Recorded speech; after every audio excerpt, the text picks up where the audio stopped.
right. You got it? Well, I found another one of my favorites so far. This bird's out of the exact same pair that bred summertime, which is 64 and 26035. This bird hatched on January 11th, and its band number is 2012, 20112.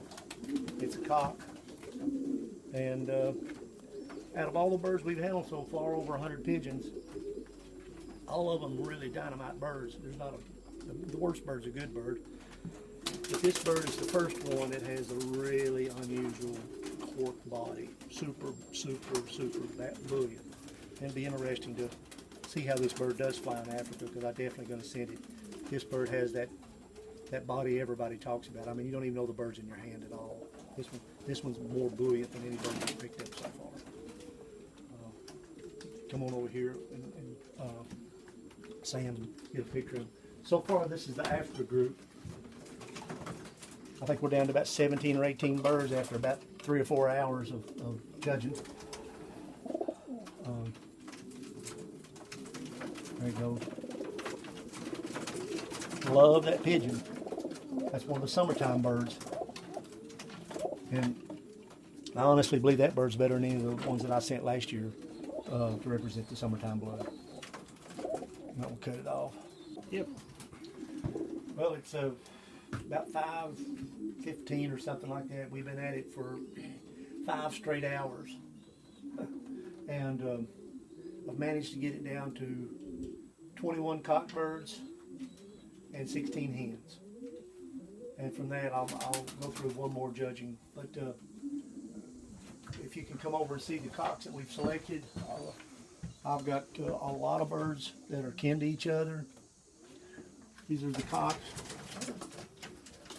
This is the first time that Sam's ever seen these birds, and he thinks they're extremely nice.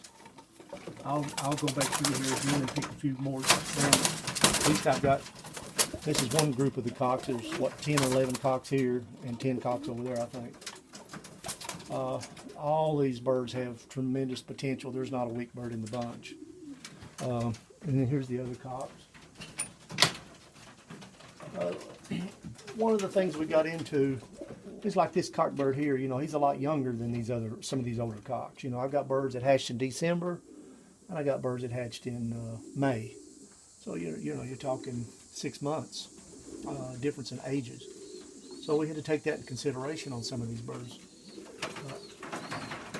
There might be, out of the 37, there might be 4 that are not what I would call extremely well built, but they have extremely good blood in them.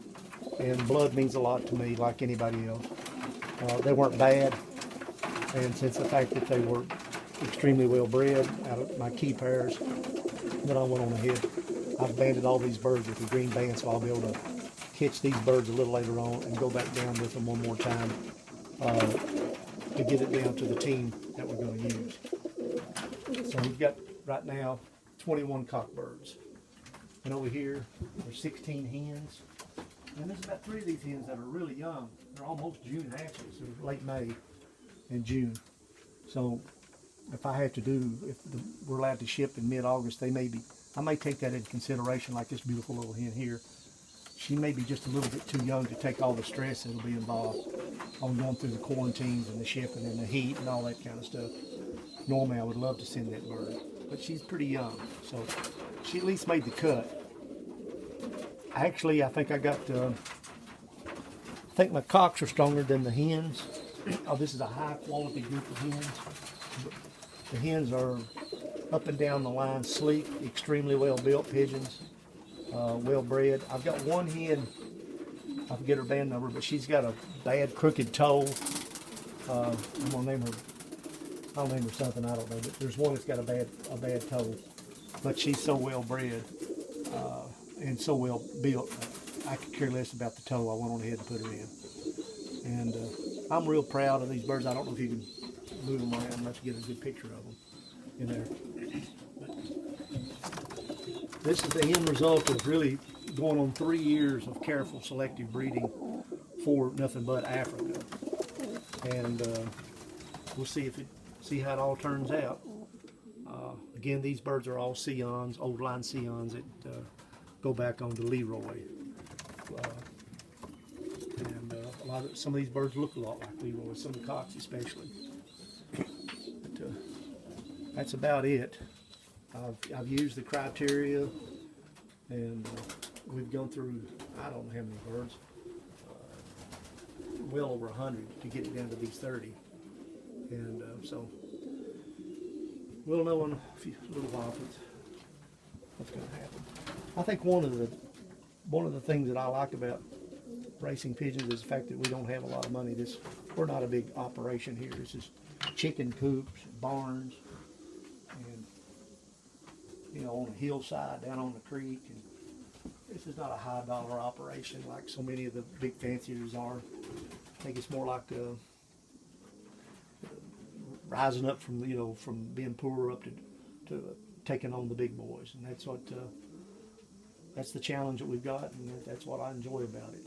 I don't think I'd want it any other way, and I think that story appeals to a lot of people. The horse story about what the black velvet or black beauty, and different horses that have been raised on small farms and made their way into doing fantastic things. Those are the kind of stories that people gravitate toward instead of people that can buy success.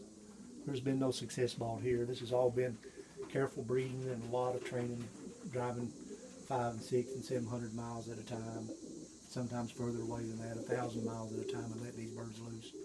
And these are the end results of much long distance flying. I'm a firm believer that your best pigeons are not the birds that's got the best wings or the best vents or the best eyes or the best keel or vent, feather, or anything else.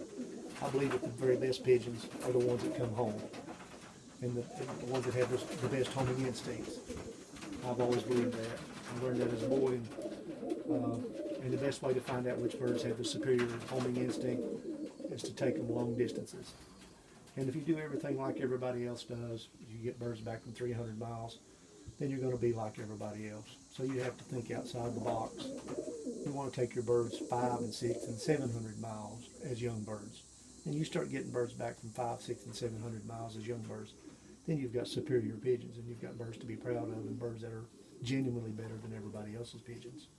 But you have to know how to condition them, you have to know how to breed them, and breed, and hopefully that's what I've been doing here. But we'll see how this all goes, but at least you're going to get to see how I came up with the South Africa team this year. And this is what they look like before they get loaded. I'm shipping to Utah.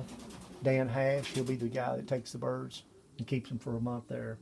And then after they go from Dan Hash, they'll go straight into South Africa, and they'll stay in quarantine there for another month. I've got 2 blue bar white flights, 1 cocked and 1 hen, all the rest are blue bars.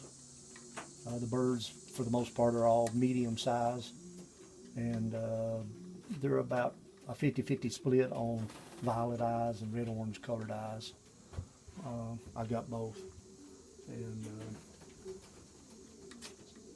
that's pretty much it. Good luck. Let's put these birds up. Shit. Oh, I want to write